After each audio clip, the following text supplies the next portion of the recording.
sont trop grands, pour ne m'en accouder larmes qui traduisent mes silences.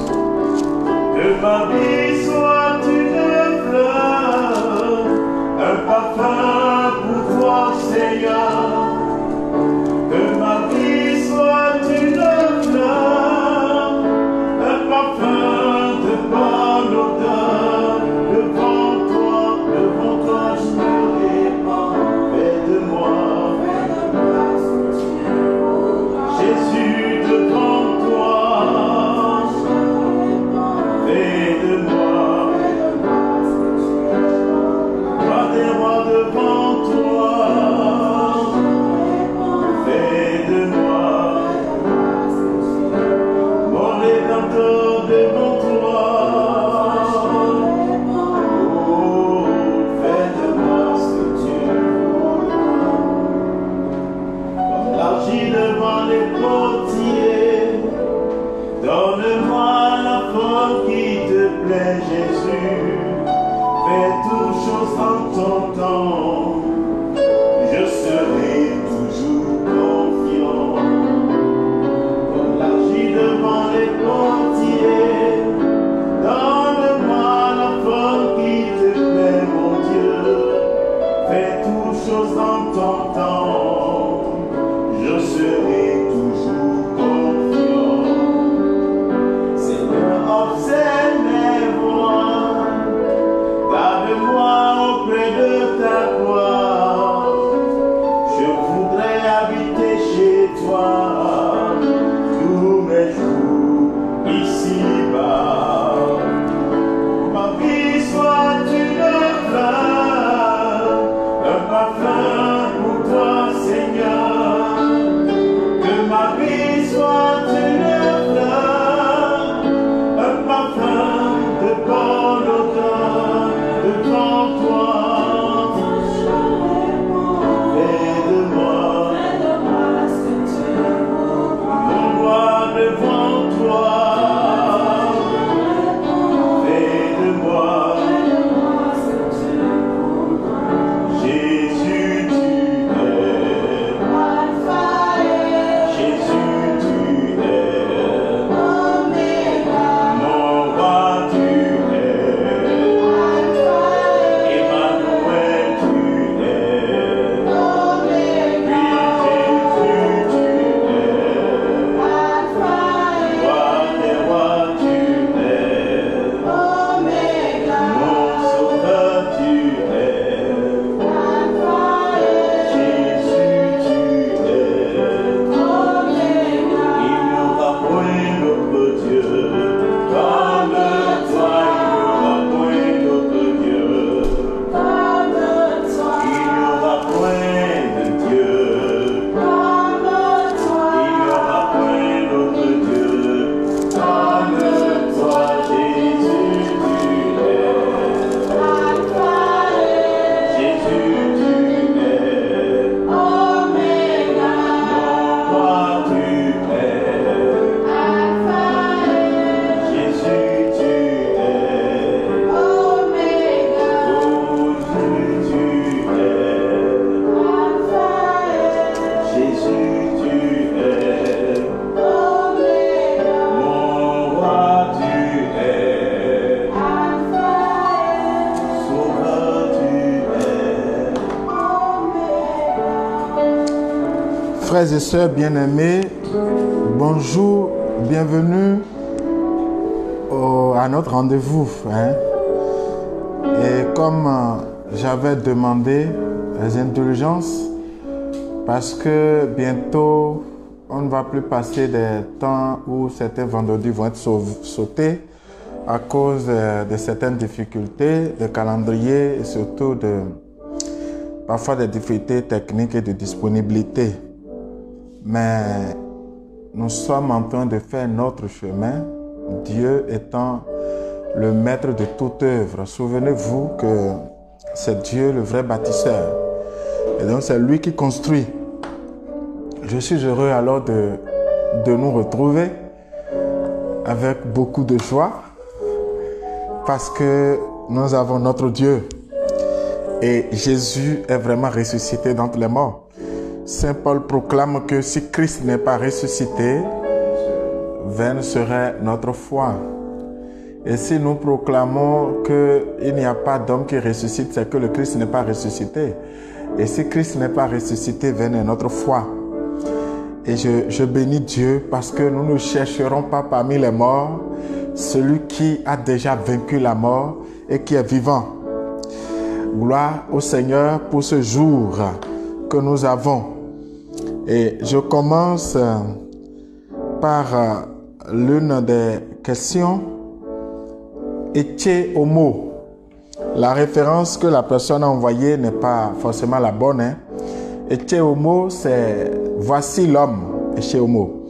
C'est Jean chapitre 19, l'évangile de Jean chapitre 19, verset 5. Verset 5b, si vous voulez. C'est la finale de ce verset-là. C'est Jésus qui a été flagellé, défiguré, humilié et rhabillé avec du pourpre.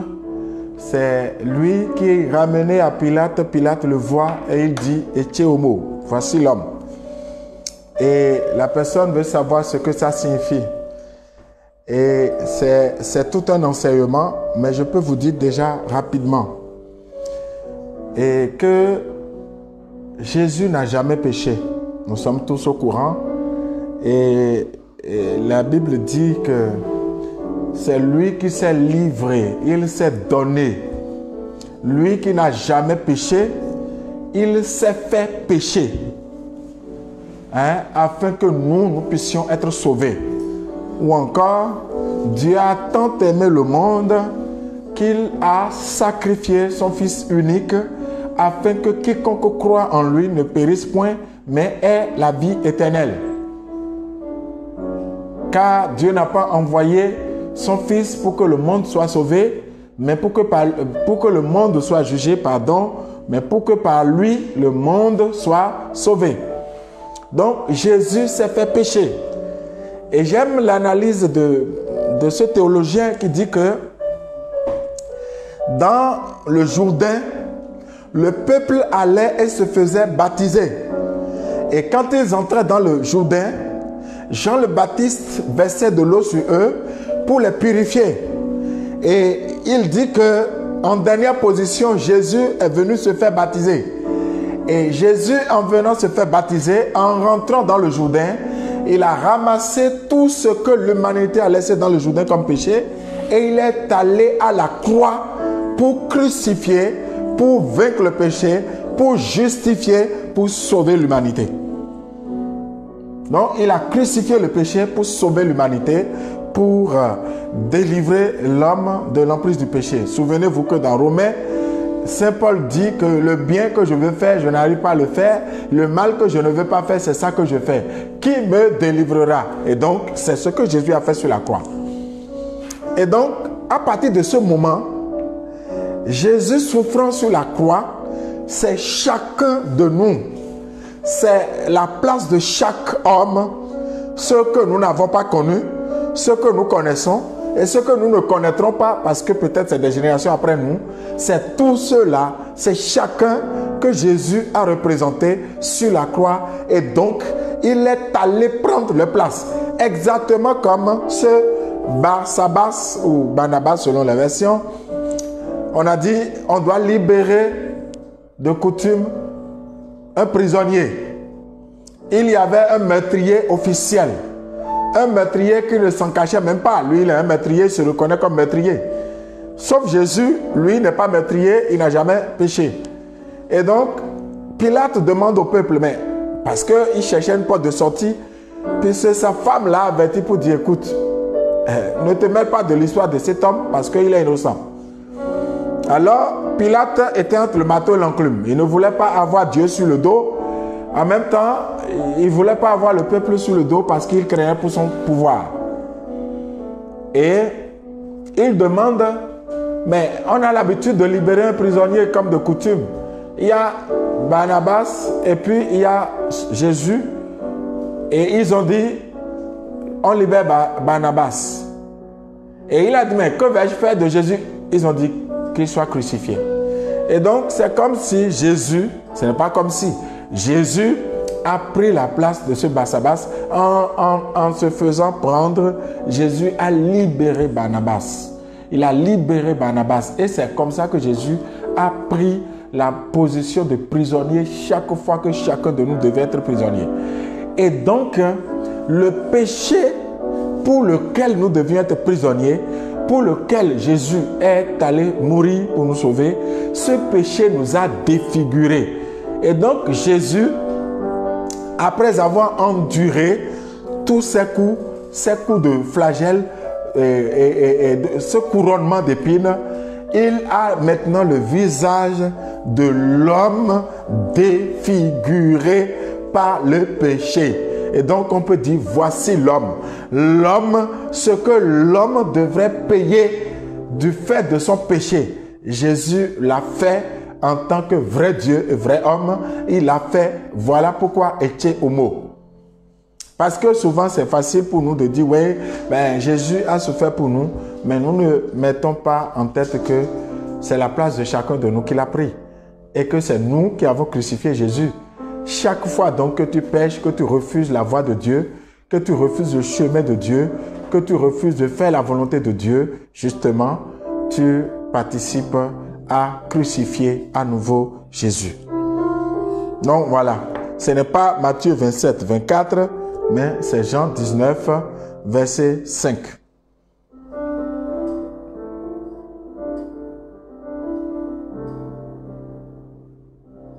Alors, quelqu'un dit shalom, shalom, shalom à vous aussi.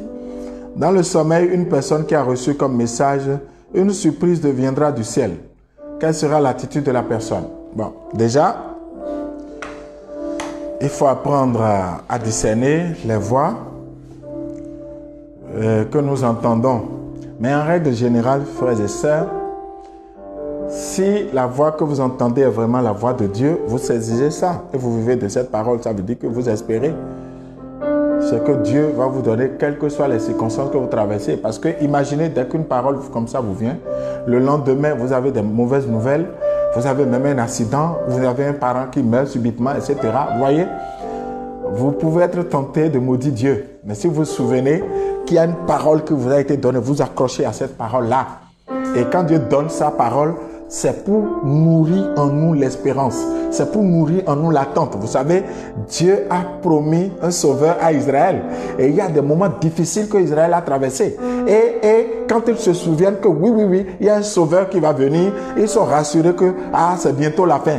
Et ça fait que, à un moment donné, ils ont même prié pour dire, hâte-toi. Hâte-toi. Ça veut dire, on sait que la promesse est en route, mais dépêche-toi pour que ça vienne. Et tout ça, c'est l'expression de l'espérance. C'est l'expression de l'espérance. Donc, une prophétie qui vient de Dieu, authentique donc, permet à celui qui l'a reçu d'espérer, même s'il y a des vents contraires, de tenir cette promesse parce que c'est la parole de Dieu. Elle s'accomplira certainement. Voilà pourquoi la parole de Dieu dit, même si elle tarde, attends quand même parce qu'elle s'accomplira certainement. Donc, la prophétie sert à nourrir l'espérance et à garder la foi, à garder la lampe allumée. Les vierges imprudentes qui n'ont pas eu suffisamment d'huile dans leur lampe, c'est parce qu'elles ont manqué d'espérance.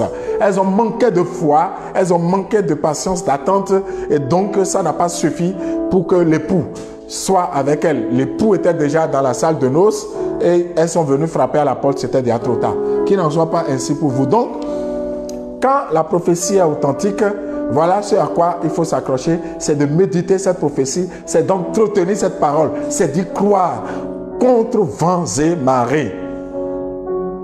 Maintenant, il faut savoir si la prophétie est authentique. Alors, voilà pourquoi ce n'est pas facile. Quand on a dit dans le sommeil, j'ai reçu une phrase comme ça dépend de comment tu as dormi, ça dépend de à quoi tu pensais, ça dépend de quel film tu as regardé, ça dépend d'un certain nombre de paramètres. Mais chacun devra savoir quels sont les mécanismes par lesquels Dieu s'adresse à lui pour savoir si cette voix vient de Dieu. Parce que Dieu fait toujours ce qu'il dit. Même s'il ne dit pas toujours ce qu'il fait. Parce qu'il fait parfois des surprises. Mais il fait toujours ce qu'il a dit. Ça veut dire que quand il promet, il le réalise toujours. Il n'est jamais en retard, mais il peut arriver que l'homme soit pressé. Donc, pour répondre vraiment à la personne, j'espère que je réponds à la personne qui a posé la question. Peut-être que j'ai besoin de plus d'éléments ou que la personne nous saisisse en inbox ou en privé pour qu'on ait plus de détails. Mais tout compte fait, frères et sœurs, même si vous n'avez pas de prophétie, sachez que Dieu aime chaque homme, chaque enfant, chaque personne. Et Dieu ne peut pas nous avoir créés, nous avoir oubliés. Mais c'est que parfois nous perdons la foi. Et la parole de Dieu vient pour nous ranimer, pour nous redonner vie, pour nous redonner courage. Et Dieu a fait ça tout le temps. Et Dieu l'a fait de façon définitive en son Fils, Jésus-Christ. Une seule parole. Dieu n'a qu'une seule parole. Et je disais aux gens hier que même sur nos familles, même sur nos vies, Dieu n'a qu'une seule parole. Je ne veux pas parler de destin. Je veux parler de la prophétie de Dieu. Quand Dieu a parlé sur Jésus en disant par l'ange à Marie, voici ce que ce fils a, c'est une parole. Et c'est un programme qui s'est déroulé, qui s'est accompli. Sauf si en chemin, il y a eu des accidents, il y a eu des accords, il y a eu l'homme qui sort de l'alliance pour bloquer le processus, etc. Sinon, Dieu ne parle qu'une fois. Et je souhaite que tout ce que Dieu a dit sur ta vie, tout ce que Dieu a prononcé sur toi, puisse s'accomplir, que le programme puisse se dérouler pour que son nom soit glorifié dans ta vie. Donc, ne t'inquiète pas. Ne sois pas inquiet.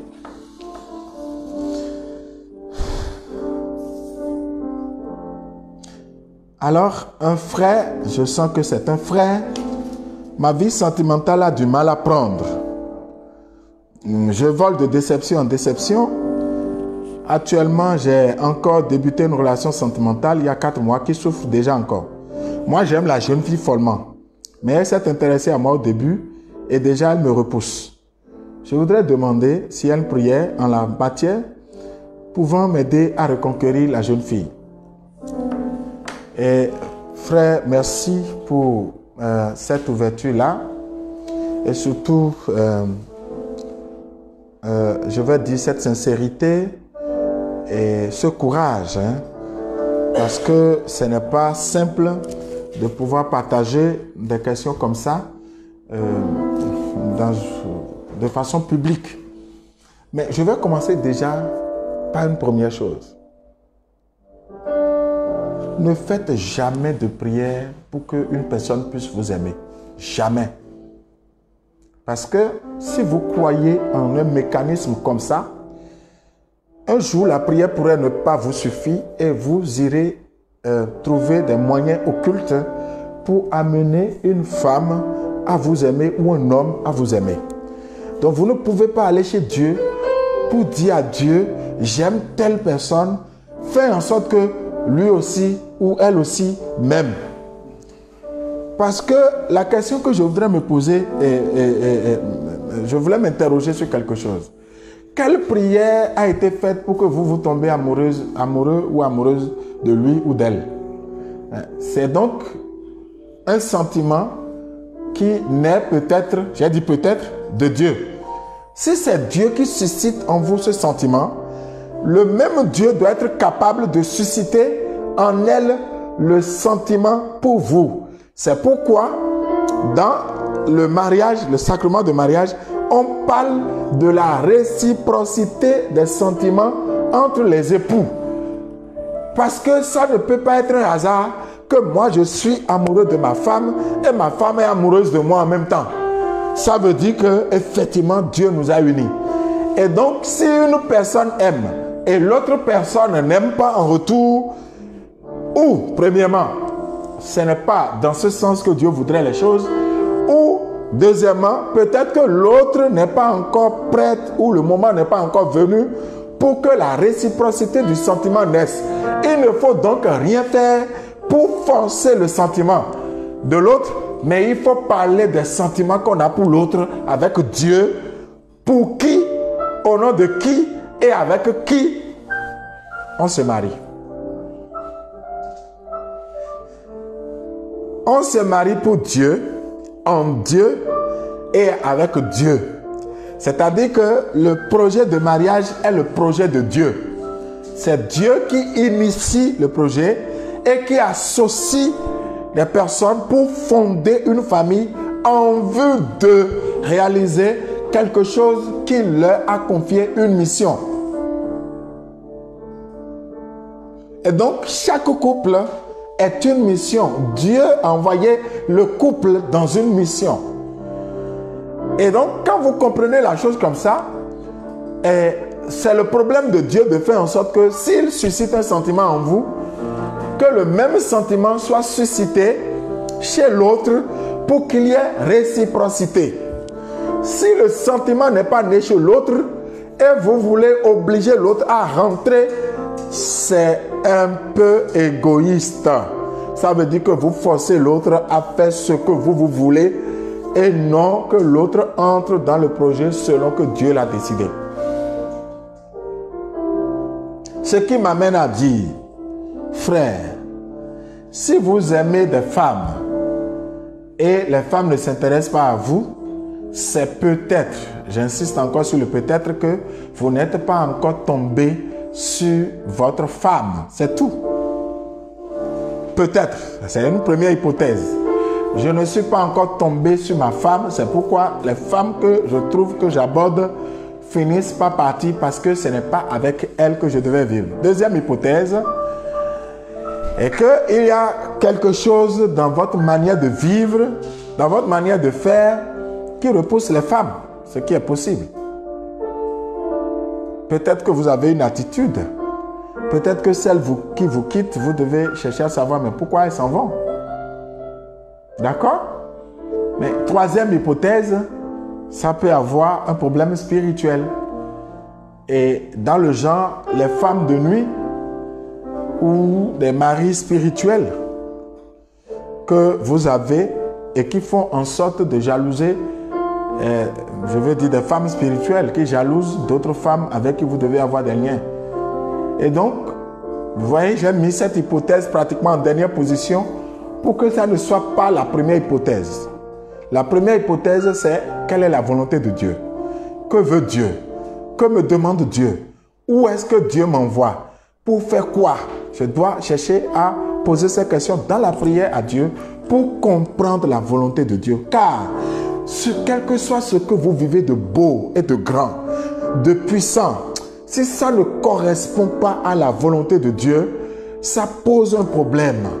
Il faut correspondre à la volonté de Dieu. D'ailleurs, Padre Pio, Saint Padre Pio, moi, bientôt on va fêter Padre Pio, on est dans le mois de septembre, et qui dit, si vous voulez ce que Dieu veut, vous serez saint. Non, j'aime cette phrase simple de définir la sainteté. Si vous voulez ce que Dieu veut, vous serez saint. Ça veut dire que si vous conformez votre volonté à la volonté de Dieu, vous serez saint. Ça veut dire que vous vivrez selon Dieu et donc sous le regard de Dieu. Il n'y a pas de raison que vous soyez saint. Alors, recherchons la volonté de Dieu. Deuxième hypothèse, ça peut être moi, le problème. Pourquoi je m'intéresse à des femmes qui s'intéressent à moi au début, puis après s'en vont? C'est pareil du côté d'une femme, hein? Donc, qu'est-ce qui en moi repousse les hommes? Avant de tomber sur la troisième hypothèse de dire, mais peut-être qu'il y a un blocage spirituel et là, il faut un accompagnement, un discernement. Si vous êtes catholique, touchez un prêtre, si vous voulez, et posez votre problème. Et si Dieu veut que nous soyons d'un quelconque secours, n'hésitez pas à nous dire qu'est-ce que nous pouvons faire pour vous aider. Mais il n'y aura pas de formule magique à vous donner. Si on faisait comme ça, finalement, personne ne dira au mariage, et quand le prêtre va dire, est-ce librement et sans contrainte, et on va dire oui, alors qu'il y a une prière qu'on a faite derrière pour forcer l'autre à faire. Donc, ce n'est pas comme ça. Non, il ne faut pas penser comme ça. Il faut dire à Dieu, il se fait que j'aime telle personne. mais le sentiment n'est pas réciproque. Je m'interroge, est-ce que ce sentiment qui est en moi pour elle, c'est toi qui l'as suscité? Si c'est toi qui l'as suscité, pourquoi je n'ai pas son répondant chez l'autre? Si ce n'est pas toi qui l'as suscité, et donc permets-moi de gérer et de ne pas forcer l'autre. Donc quelque chose de très important dont nous devons tenir compte absolument dans notre vision des choses. Frère, avant tout ça, j'ai une question pour toi. Tu vois, j'ai parlé de tout ça, hein? Mais j'ai une seule question pour toi. As-tu vérifié si Dieu voudrait que tu te maries ou si Dieu voudrait que tu sois consacré? Je ne sais pas qui tu es, hein? Tu pourrais même être musulman ou même évangélique quand tu poses cette question. Mais les chemins de Dieu sont insondables. Peut-être que tu es un prêtre catholique en train de te chercher d'abord le temps de devenir catholique et de devenir prêtre. Je n'en sais rien. Mais c'est une question que je me pose. Parce que si Dieu a prévu que tu sois prêtre, c'est qu'il n'a pas prévu de femme pour toi. Conséquence, aucune femme ne restera avec toi. Tout ça fait partie des hypothèses qu'il faut explorer, qu'il faut traiter pour pouvoir être en paix. Alors ne t'afflige pas, ne te condamne pas, parce que rien n'est perdu, tout reste possible en Dieu. Moi je crois en Dieu et je sais que même s'il y a une situation, Dieu est capable de nous aider à sortir de là. Alors je t'appelle à l'espérance, je t'appelle à la foi en ce Dieu dont nous parlons, le Dieu que Jésus-Christ nous a révélé. Et le lieu où il nous l'a révélé, c'est la croix. C'est à la croix que le monde a découvert combien ce Dieu a aimé l'humanité et continue d'aimer l'humanité. Et donc, le Dieu qui a été capable de sacrifier son propre fils ne peut pas t'abandonner. Et donc, tiens bon, espère le Seigneur, sois fort. Alléluia.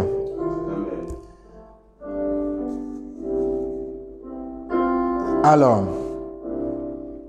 il y a un frère ou une soeur, hein? Bon. Je n'ai pas de preuve que c'est un frère ou c'est une soeur. Mais j'ai la question.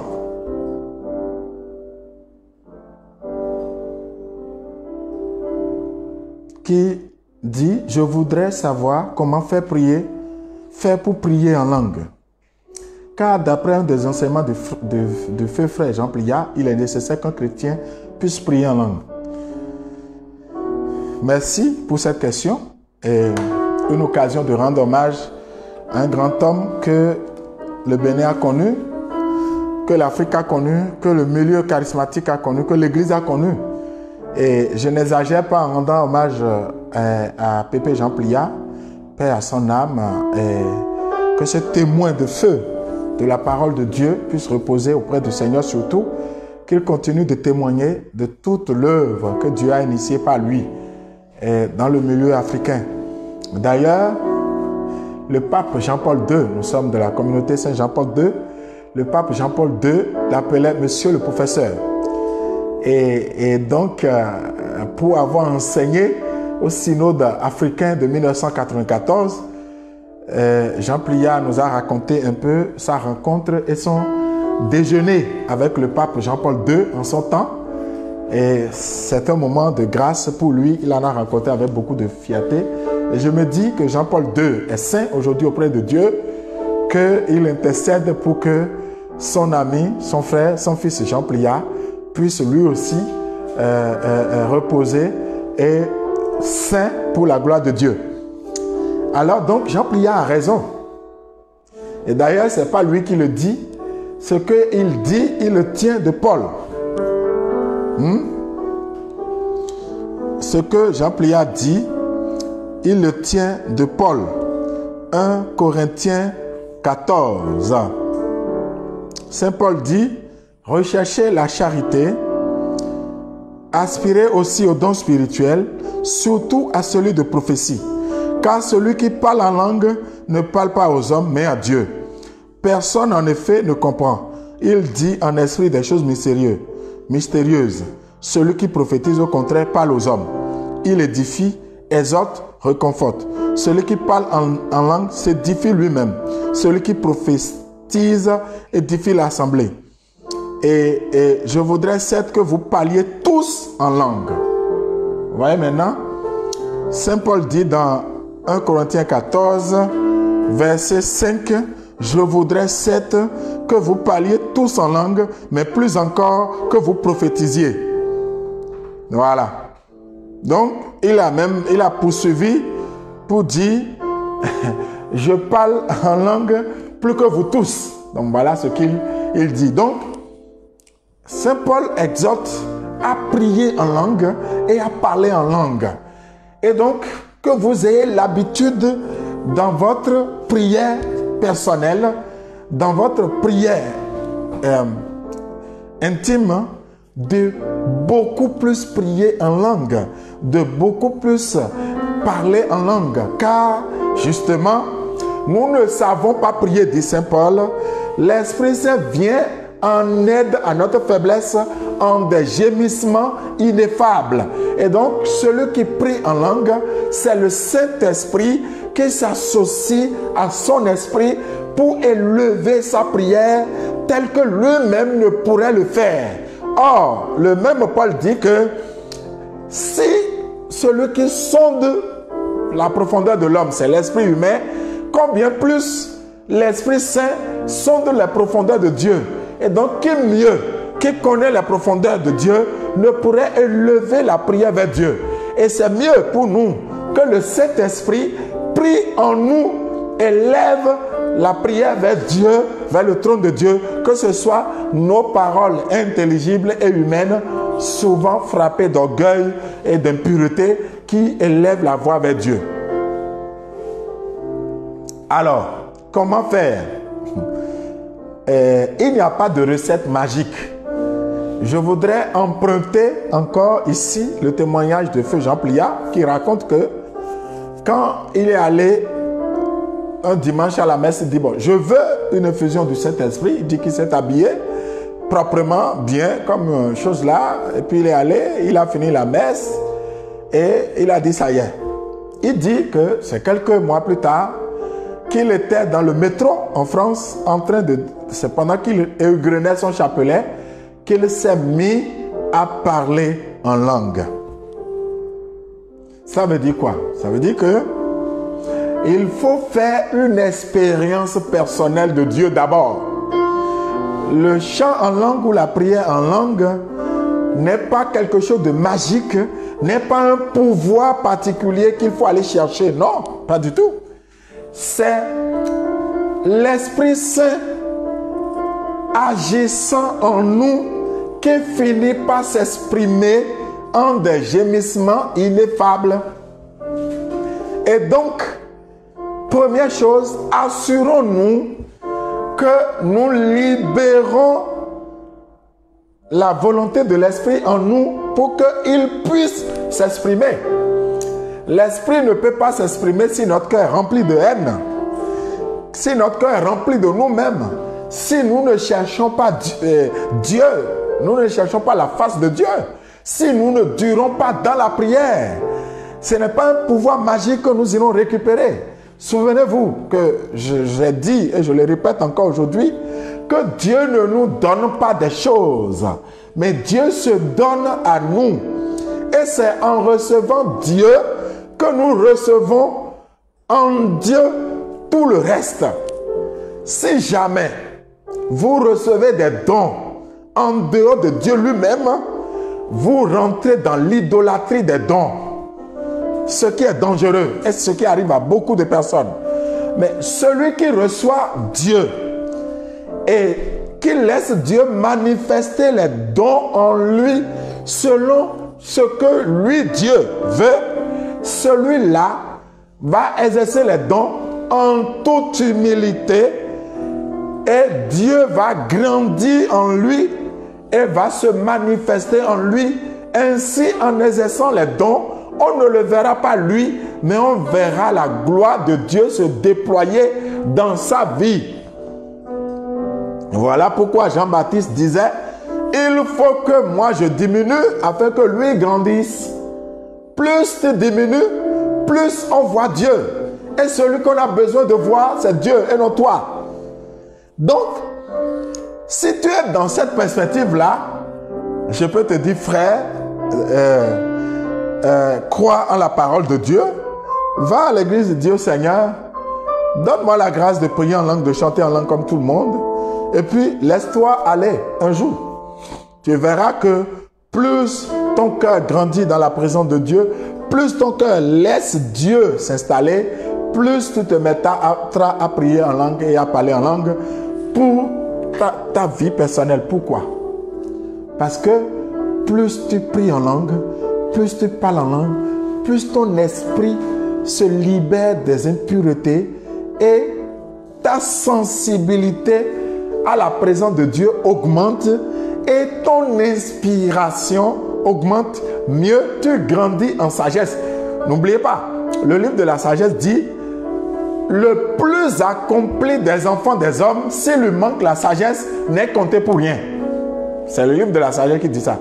Le plus accompli des enfants des hommes, s'il lui manque la sagesse, n'est compté pour rien. Si tu n'es pas sage, quel que soit ce que tu réalises, tu n'es compté pour rien. Or, la crainte de Dieu est le commencement de la sagesse. C'est pourquoi celui qui est sage, il craint Dieu, il recherche Dieu, il veut tout vivre pour Dieu. Son humanité va chercher à apparaître, à agir, mais lui va combattre cela tout le temps, de sorte que ce soit Dieu et uniquement Dieu, car Dieu est Dieu et personne ne doit prendre la place de Dieu, puisque Dieu ne veut pas donner sa gloire à quelqu'un en l'air, mais Dieu se glorifie en quelqu'un. Glorifie ton Fils comme ce dernier te glorifie. Regardez la prière de Jésus. C'est le Père qui décide de glorifier qui il veut. Mais personne ne peut se lever et vouloir s'attribuer la gloire de Dieu.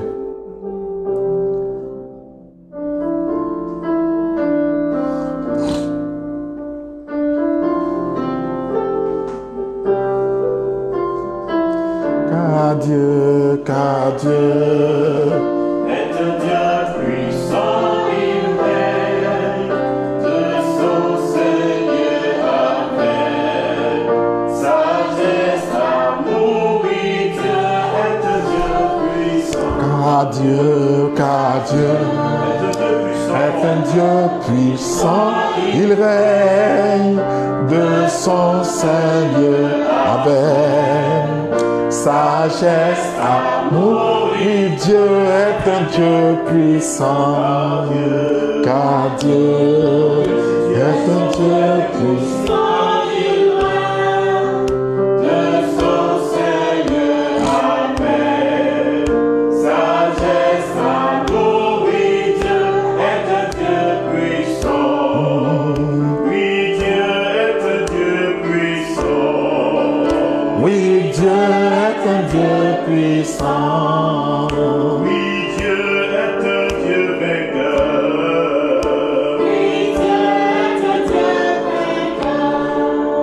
Oui, Dieu est un Dieu d'amour. Oui, Dieu est un Dieu d'amour. Car Dieu est un Dieu puissant, il règne de son Seigneur avec sagesse, amour, oui, Dieu est un Dieu puissant. Voyez, frères et sœurs, je pense à ce livre écrit par le pape émérite Benoît XVI. J'ai failli dire le saint pape Benoît XVI, mais l'Église en décidera avec Dieu. Vous voyez, il a écrit un livre, Faire route avec Dieu. Et il a fait une démonstration. Vous savez, je commence à comprendre pourquoi les théologiens appellent ce pape le maître. Il dit que Benoît XVI, théologiquement, c'est un géant. Je le respecte, je ne sais pas si j'ai l'occasion de le rencontrer. Mais c'est un grand. Je ne le dis pas parce que je suis un catholique. Si vous doutez, allez lire les œuvres de Benoît XVI. Allez lire ses écrits, allez lire ses réflexions. Lisez déjà la série Jésus de Nazareth. Regardez la profondeur de la réflexion de cet homme. Ce n'est pas parce qu'il est catholique, c'est parce qu'il y a Dieu en lui. Et il écrit faire route avec Dieu. Et dedans, il explique. Et c'est là où il dit que, ce que je vous ai dit là, quand j'ai lu, j'ai eu beaucoup de joie à lire cet homme. Il dit que, en fait, Dieu c'est pas quand on dit Dieu donne là. Beaucoup pensent que Dieu est extérieur et il donne. Non. Dieu se donne. Le meilleur don que Dieu fait, c'est de se donner lui-même. Et donc, c'est pourquoi Dieu ne veut pas recevoir des choses de nous. Dieu veut nous recevoir nous-mêmes. Et ce que Dieu dit là, ça se réalise dans le couple. Hein. Chaque membre du couple dit, je me donne à toi pour t'aimer. L'homme dit ça à la femme et la femme dit à l'homme. Donc en fait, je me donne et je te reçois. C'est-à-dire que dans beaucoup de relations, c'est je te donne l'argent et toi tu te donnes à moi. Vous voyez? C'est faux, cette histoire-là. Et donc beaucoup de femmes parfois vivent dans un système où il va me donner beaucoup de biens et moi je vais me donner à lui. C'est pas ça. C'est lui, il se donne et moi je me donne. Et c'est ça le sens du mariage. Et donc, c'est Dieu qui a épousé Dieu, a épousé chaque homme. Et donc, Dieu le premier se donne, d'accord? Et il attend en retour que l'homme se donne.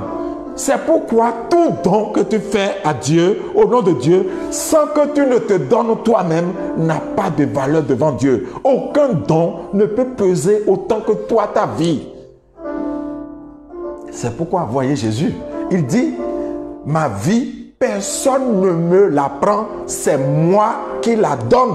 C'est clair, il est dans le schéma. Jésus s'est donné.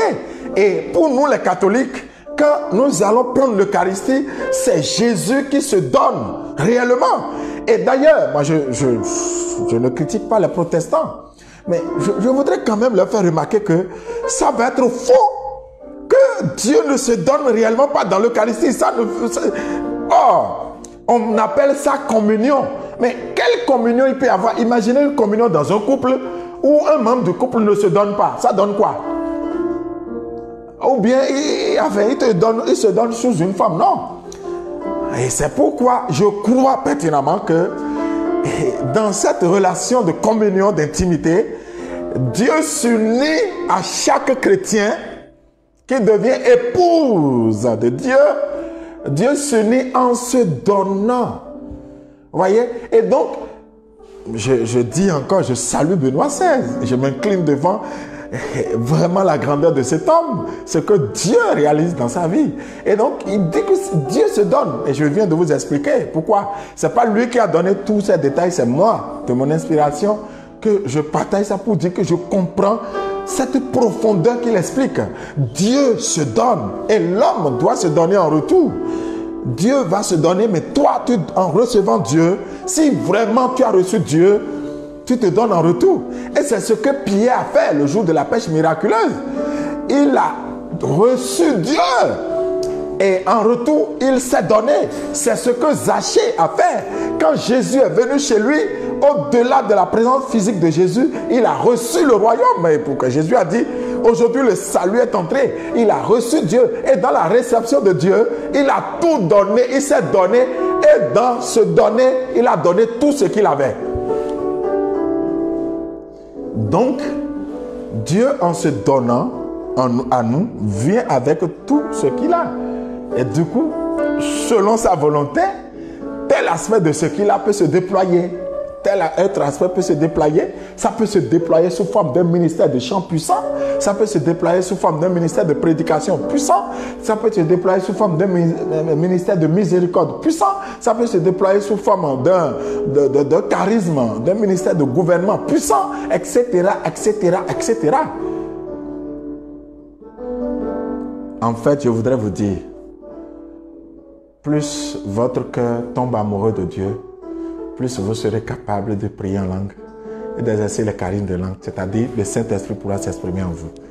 Et c'est tout le bien que je voudrais souhaiter à vous tous qui écoutez cette séance ou qui allez l'écouter à vos temps libres. Que Dieu se donne à vous, encore qu'il faudrait que vous puissiez le recevoir. C'est pourquoi Jésus va dire, voici que je me tiens à la porte et que je frappe. Si quelqu'un entend ma voix, j'entrerai. Il n'a pas dit que j'enverrai des dons. Il dit, j'entrerai. Et il a dit encore, là où je suis, et celui qui m'aime et qui m'accueille, j'entrerai chez lui, mon Père l'aimera. Et donc le Père vient, le Saint-Esprit est là. Donc finalement, la Trinité est en toi. Donc vous voyez, et c'est ce que je souhaite. Cherchez Dieu et vous verrez que tout le reste sera plus facile. Alors, je voudrais... Il y a une question qui dit, mais celui qui a rêvé sur le sang, et Shalom, celle qui a rêvé sur le sang et du pain tranche, que dois-je faire, berger? Je n'ai pas compris la question. La personne voudrait bien, pour les séances prochaines, reposer sa question en expliquant correctement pour que je sois sûr d'avoir compris sa question, pour que la réponse puisse vraiment correspondre aux besoins exprimés par la personne. Que Dieu vous bénisse. Alors, la personne me touche sur un point particulier.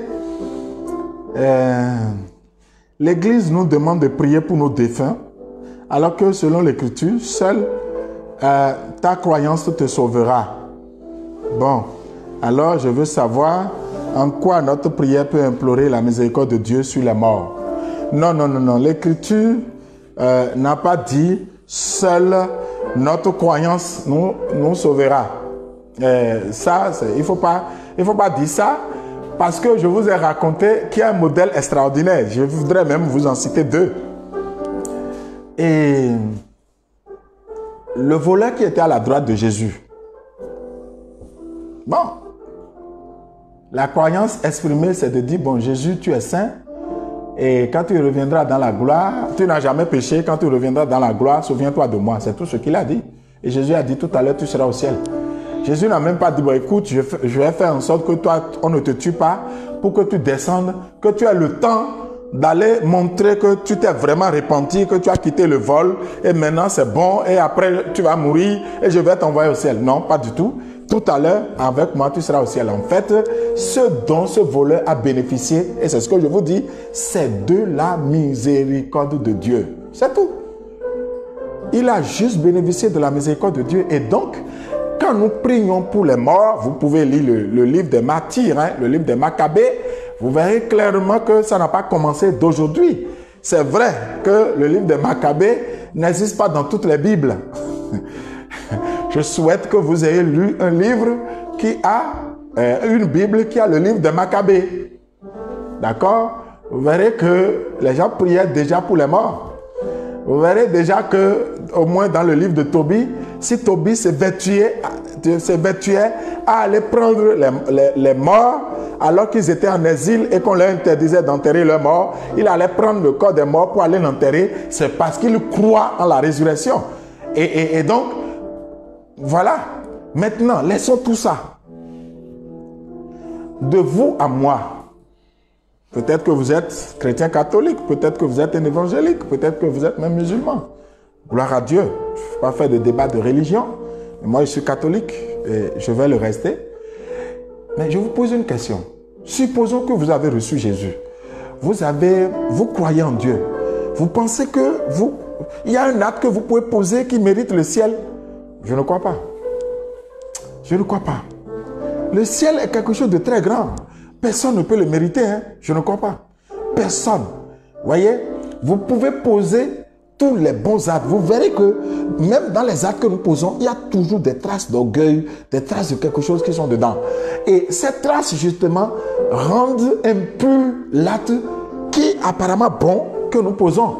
Et il faut que la miséricorde de Dieu intervienne forcément pour que nous soyons sauvés. Et c'est sur cet aspect qu'aucun homme n'est suffisamment juste devant Dieu pour être sauvé. Il faut seulement compter sur la miséricorde de Dieu. Moi, je peux vous dire la vérité. Je ne compte pas sur le fait que je prêche, je dis des choses pour être sauvé. Je compte sur la grâce de Dieu. Je compte sur la miséricorde de Dieu. C'est pourquoi je récite le « Je vous salue Marie ». Voilà, je ne veux pas revenir sur le débat de Marie. Le mardi passé, c'était hommage à Marie, notre Dame des douleurs. Et je dis, Sainte Marie, Mère de Dieu, priez pour nous pauvres pécheurs, maintenant et au moment où je serai en train de passer de ce monde à l'autre. Pardon, il faut que tu sois là pour que je puisse faire un bon passage. Je compte sur la miséricorde de Dieu. Et je profite pour dire à Dieu de se souvenir que moi, j'ai dit que je compte sur sa miséricorde. Maintenant, peut-être que vous comptez sur des actes que vous posez. Bon, on verra. Mais moi, je compte sur la miséricorde de Dieu. Et je vous propose de compter sur la miséricorde de Dieu. Je vous le propose. Je vous le propose. Ça va vous aider. Parce que personne n'est digne d'aller au ciel. Alors, nous fêtons la fête des saints le 1er novembre alors que... Alors, je veux savoir s'il y a déjà la résurrection des morts. Sinon, qui fêtons-nous? Ah, vous voyez, il y a des saints que le ciel même impose à la terre. Il y a des saints que le ciel impose à la terre. C'est-à-dire que, moi, Saint Jean-Paul II, excusez-moi de prendre son cas, mais vous savez, le jour où on a annoncé la mort de Jean-Paul II, mais tous ceux qui étaient réunis sur la place Saint-Pierre et partout dans le monde entier, tout le monde dit, il faut qu'on le déclare saint tout de suite. L'Église ne s'est même pas encore prononcée quand de partout. Mais quand vous voyez un Fidel Castro, est-ce que vous connaissez Fidel Castro? Fidel Castro est un révolutionnaire, hein, c'est un socialiste convaincu. Et mais un socialiste, vous savez qui il est, qui reconnaît Saint Jean-Paul II un homme saint, c'est quelque chose de grand. Et donc, ça, tellement Dieu s'est manifesté en cet homme que le monde entier était unanime de reconnaître que c'est un saint homme. Vous voyez? Et des hommes comme ça ont existé. C'est parce que nous n'avons pas vécu en leur période que nous ne savons pas combien ils ont marqué leur temps, leur époque, les hommes de leur temps. Et donc, qu'est-ce qui se passe? L'Église a proposé des jours pour se souvenir de l'entrée de ces hommes-là dans la gloire de Dieu. Mais il y a beaucoup d'autres qui meurent dans la sainteté, mais dont la sainteté ne s'est pas forcément manifestée de façon éclatante pour qu'on le reconnaisse. L'Église choisit un jour pour se souvenir de toutes ces personnes-là. C'est ça le 1er novembre, la fête des saints. Et il y a un deuxième jour, le 2 novembre, qui est la fête des défunts. Là, c'est ceux qui sont morts dont on ne connaît pas le statut. Vous voyez? Ceux-là, on se souvient de ces jours-ci, ces jours-là, pour que Dieu prenne pitié d'eux. Maintenant, moi je voudrais vous poser une question. Quand un homme a bien vécu et qu'il a laissé Dieu agir et transparaître dans sa vie, en quoi ça gêne quelqu'un qu'on le lui reconnaisse, même après sa mort? En quoi ça gêne? Qu'est-ce qui est gênant? Qu'on puisse reconnaître que la grâce de Dieu s'est manifestée en telle personne. Pourquoi on va raconter l'histoire de Sundiata Keita, l'histoire de Béhanzin, l'histoire de Glélé, l'histoire de le roi du nord du Bénin, hein, Bioguera et autres là, Tofa, on raconte leur histoire. Et parfois, vous voyez, on raconte leur exploit. Comment ils ont utilisé les forces mystiques pour agir, pour bloquer, pour faire ceci. On raconte tout ça. Maintenant, quelqu'un qui a posé des actes héroïques dans le sens de l'évangile, de la morale, de l'éthique, du spirituel, pourquoi on ne voudrait pas prendre un jour pour se souvenir que ces hommes, par leur vie, ont vraiment manifesté une certaine héroïcité dans le sens de la vertu? Pourquoi? En quoi ça gêne quelqu'un? En quoi c'est mauvais? Si mon grand-père qui m'a éduqué a été un homme sage, qui m'a vraiment inculqué des valeurs humaines, en quoi ça gêne quelqu'un que je prenne un jour pour me souvenir de lui? Pour dire vraiment, cet homme, c'était un grand homme. Ça ne devait pas gêner quelqu'un. Pourquoi ça va poser un problème? Pourquoi vous pensez que c'est des gens qu'on veut idolâtrer? Non, pas du tout. Même les saints reconnaissent que ce n'est pas de leur propre chef qu'ils ont réalisé tout ça. Ils savent que ce n'est pas le don de Dieu. Et donc, reconnaître le bien qu'ils ont fait, c'est reconnaître ce que Dieu a réalisé dans la vie de quelqu'un. Finalement, sinon, ça veut dire que Dieu lui-même serait mauvais. Puisqu'il a fait des hommes et tous sont mauvais, il n'y a même pas un seul qui a pu accepter de vivre ce que lui-même il demande. C'est pourquoi c'est normal qu'il y ait des gens qu'on présente comme des succès de Dieu. C'est des succès de Dieu. Vous voyez, on reconnaît l'œuvre de Dieu dans leur vie. Et c'est ce que je te souhaite. Je dis que toi-même, là, au soir de ta vie, que les hommes puissent célébrer ce que Dieu a réalisé dans ta vie. Si ce n'est pas le cas, parce que tu n'as pas choisi comment tu vas naître, tu ne choisiras pas non plus comment tu vas mourir. Tu n'as pas choisi ton statut à la naissance, mais tu peux décider de ton statut à la mort. Cela dépend de la place que tu accordes à Dieu dans ta vie. Le Dieu révélé en Jésus-Christ de Nazareth, le fils de Marie, c'est de lui que je parle. Et donc, il ne faut pas qu'on se trompe, parce qu'il n'y a pas de Dieu. Frères et sœurs, peut-être que je n'ai pas abordé toutes les questions, mais je voudrais qu'on s'arrête ici en chantant. Que nous allons chanter le nom du Seigneur partout et toujours. Car il est l'unique Dieu. Même si tu ne le connais pas aujourd'hui, je te confesse qu'il est le seul, l'unique Dieu, le vrai. Lui, il ne trahit jamais, il ne trompe jamais. Il est fidèle et puis il est amour. Qui que tu sois, il veut venir à ta rencontre. La question, veux-tu qu'il vienne à toi? Veux-tu le recevoir? Veux-tu l'accueillir?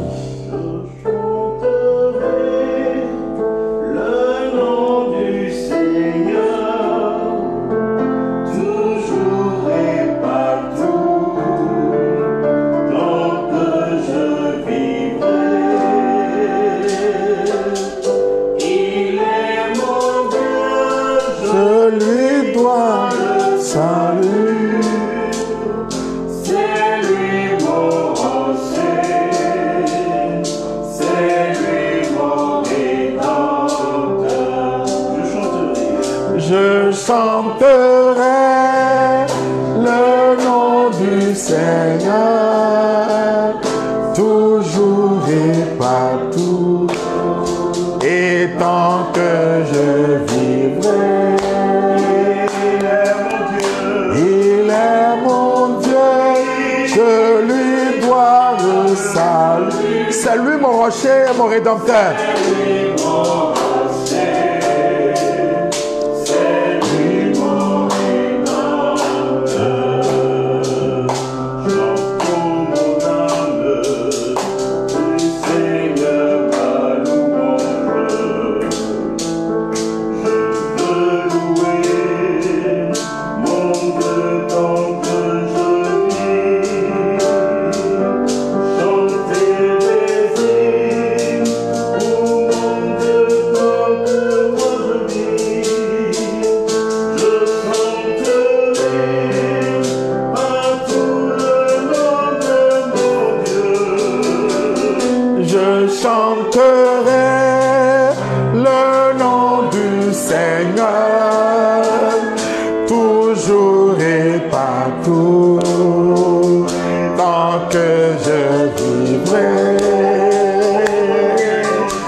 C'est lui mon rocher, c'est lui mon rédempteur. Jamais ne compter sur la force des puissants. Le Fils des hommes ne peut sauver personne. À la poussière, iront très malheureux, et ce jour-là,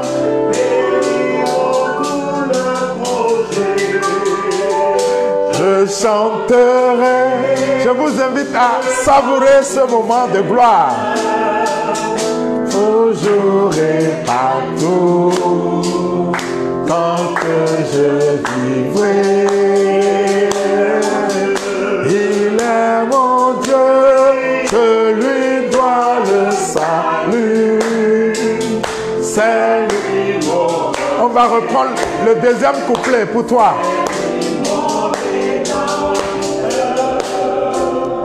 Jamais ne compter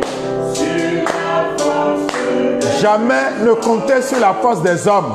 Le Fils des hommes ne peut sauver personne. Le Fils des hommes ne peut sauver personne. Il n'y a que le Christ. La poussière, À la poussière, ils iront, ces malheureux. c'est malheureux. Et ce jour-là, tous les projets vont périr. Parce que Dieu est Dieu. Et moi, je chanterai Dieu. Je proclamerai le Seigneur. J'annoncerai qu'il est grand, qu'il est l'unique. Et je sais que tu iras à la même destination. Célébrons notre Seigneur, notre Dieu. Il est mon Dieu, je lui dois le salut. C'est lui mon rocher, c'est lui mon rédempteur. Je chanterai. Je chante du Seigneur, et tant que je vivrai, il est mon Dieu, je lui dois le salut. C'est lui mon rocher, c'est lui mon rédempteur. Je chanterai. Je chanterai le nom du Seigneur. toujours et partout. Tant que je vivrai, Il est mon Dieu, je lui dois le salut. c'est lui mon rocher.